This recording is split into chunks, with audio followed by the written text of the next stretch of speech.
Tweet, tweet, tweet, tweet. Chirp, chirp. Hey guys, how are ya? Ike Cumrow is a Purple Martin landlord. He has 42 apartments on his front lawn near Random Lake, and all he asks for in rent is a little entertainment. You hear them singing, and aerial antics they do, the way they come gliding in.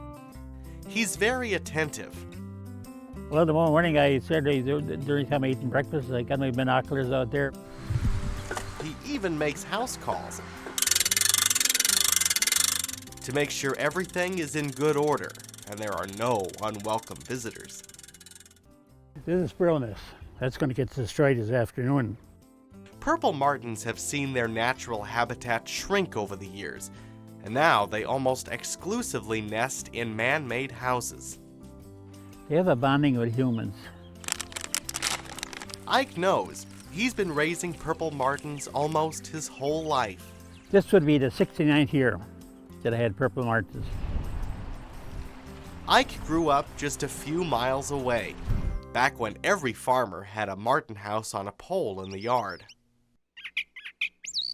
We built this here in 1960, this house, and then I had redwood left over.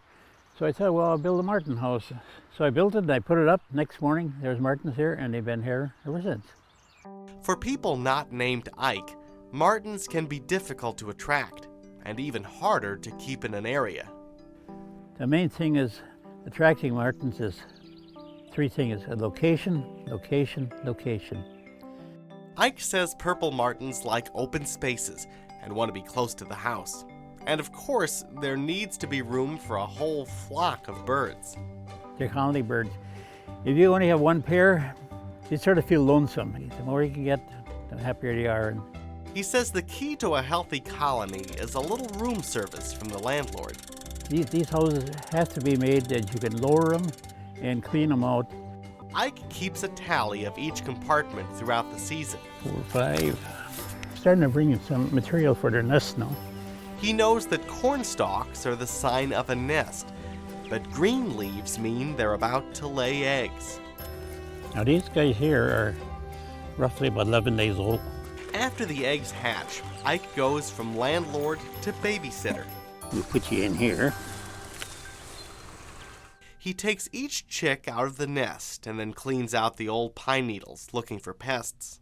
What I check for on these nests, if there's any mites or blowfly larvae in here. Now we get some fresh pine needles here. And this little guy, hey, where are you going? Ike says unlike other birds, purple martins don't try to drive him away from the nest or abandon their young after he's touched them. Martins, you can do that.